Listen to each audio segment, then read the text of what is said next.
నమస్తే అండి, welcome back to our channel. మీ దేవి సూర్యనారాయణ. నాకు మొక్కలను పెంచడం, వాటిని ఎక్కువగా అభివృద్ధి చేయడం అంటే చాలా ఇష్టమండి. ఎన్ని మొక్కలను పెంచినప్పటికీ 10 రూపాయలు ఖర్చు లేకుండా ఎలా పెంచుదామని ఆలోచిస్తూ ఉంటాను. నేను వాటికి ఇచ్చే లిక్విడ్లు కూడా రూపాయి ఖర్చు లేకుండానే చేసుకుంటూ ఉంటానండి. ఆ రకంగా పెంచింది ఈ మందార మొక్క. మీరు చూస్తున్నటువంటి ఈ మందారం ముద్ద ఆరెంజ్ కలర్ మందారం అన్నమాట అండి.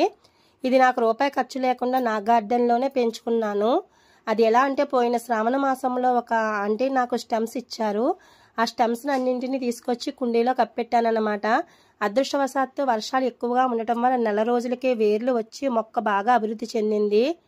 అన్ని మొక్కలు ఒకే కుండీలో ఉన్నాయి కాబట్టి వాటిని వేరువేరు కుండీలలోకి మార్చానండి. ఒక 4 మొక్కల వరకు తయారు చేసుకున్నాను.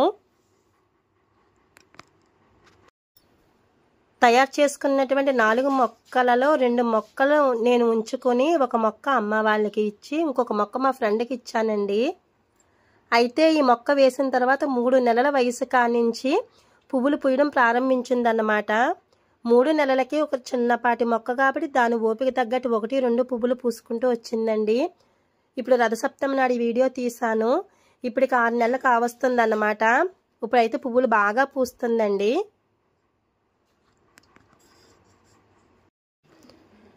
నా గార్డెన్లో పెంచుకున్నటువంటి ప్రతి మొక్క స్టెమ్ కటింగ్ వల్ల పెంచుకున్నదేనండి. నేను నర్సరీ నుంచి అసలు మొక్కలు కొనుక్కొని తీసుకురాను. సాధ్యమైనంతలో ఎవరైనా స్టెమ్ కటింగ్ అడిగి పెంచుకోవడం గట్రా చేస్తూ ఉంటాను. ఎప్పుడైనా కొనక ఒక మొక్కను కొన్నానంటే ఆ మొక్కతో 4-5 మొక్కలు తయారు చేసి ఎవరికైనా ఇస్తేనే కానీ నాకు తృప్తి ఉండదన్నమాట. పెట్టిన ఖర్చు తెచ్చేయాలి అనుకుంటాను. అయితే అప్పుడప్పుడు పూసినటువంటి పువ్వులను అన్నింటినీ కూడా వీడియో తీసి అని ఒకే క్లిప్ రూపంలో మీకు చూపిస్తున్నానండి. ఈ మందారం నాకు చాలా బాగా పూస్తుంది. నేను LCNF అనే పద్ధతిని ఉపయోగించి పంటలు పండిస్తున్నానండి. నా గార్డెన్లో పూసినటువంటి పువ్వులు, కాయలు అన్నీ కూడా నేను LCNF పద్ధతిలోనే పెంచుకుంటున్నాను. LCNF అనే పద్ధతి లో కాస్ట్ న్యాచురల్ ఫార్మింగ్ అండి. రూపాయి ఖర్చు లేకుండా మనం ఈ పద్ధతిని ఫాలో అవ్వచ్చు. ఫ్రూట్ పర్మెంట్ జ్యూస్ మాదిరిగా బెల్లం ఖర్చు గట్రా ఏది ఉండదన్నమాట. LCNF అనే పద్ధతిని మీకు ఎవరైనా తెలుసుకోవాలి అని అనిపిస్తే నాకు కామెంట్ రూపంలో తెలియచేయండి. మొక్కలను పెంచుకునే వారికి ఈ పద్ధతి చాలా బాగా ఉపయోగపడుతుంది. విత్తనాల ప్రకాష్ గారు మాకు ఈ పద్ధతిని తెలియజేశారు. మా గార్డెన్లో ఒక విచిత్రం జరిగిందండి. నా గార్డెన్లో జరిగింది అంటే ఆ ప్రతి ఒక్కరి గార్డెన్లో కాకపోయినా కొద్దిమంది గార్డెన్లో అయినా జరుగుతుంది అని అనుకుంటున్నాను. అదేమిటి అంటే, మా గార్డెన్లో పెరిగినటువంటి మందార చెట్టుకి విత్తనాలు వస్తున్నాయన్నమాట అండి. ఈ మొక్కలను కూడా నేను వేరే వాళ్ళు ఇస్తే పెంచుకున్నాను.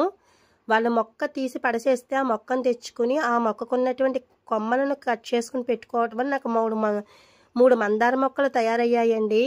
ఆ 3 మందార మొక్కలకి కూడా 3 సంవత్సరాల బట్టి నుంచి విత్తనాలు వస్తున్నాయి. ఒక కాయ రూపంలో వస్తుంది చిన్నగాని, ఒక మొగ్గలాగా. అందులో విత్తనాలు వచ్చేసి బెండకాయ విత్తనాలలాగే ఉంటున్నాయండి.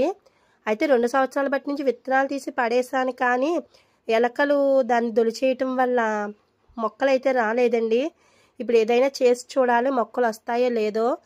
మీ గార్డెన్లో ఎవరికైనా విత్తనాలు వచ్చినట్లయితే నాకు ప్లీజ్ కామెంట్లో తెలియచేయండి. నా గార్డెన్లో పుష్కలంగా వంకాయలు, కొద్ది రకాల ఆకుకూరలు, నిత్య పూజకు ఉపయోగపడే మందారాలు, తర్వాత కనకాంబరాలు చాలా ఎక్కువగా పూస్తున్నాయండి.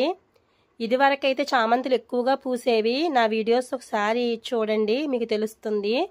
ఇప్పుడు స్టెమ్ కటింగ్ చేసి పక్కన పెట్టేశాను చామంతులను. మళ్ళీ అవి మొగ్గ వచ్చినట్లయితే అవి మళ్ళీ విచ్చుకుంటాయండి. అయితే ప్రస్తుతానికి కనకాంబరాలు చాలా ఎక్కువగా పూస్తున్నాయి.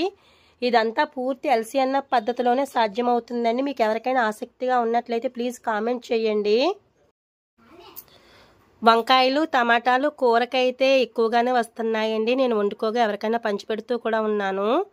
అయితే కనకాంబరాలు వారానికి ఒక పెద్ద మూర అయిపోతుందండి.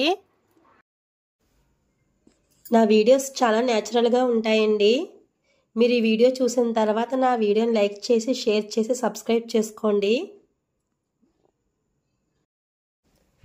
ఈ వీడియో మీద మీ అమూల్యమైన కామెంట్ తెలియజేస్తారని ఆశిస్తున్నాను.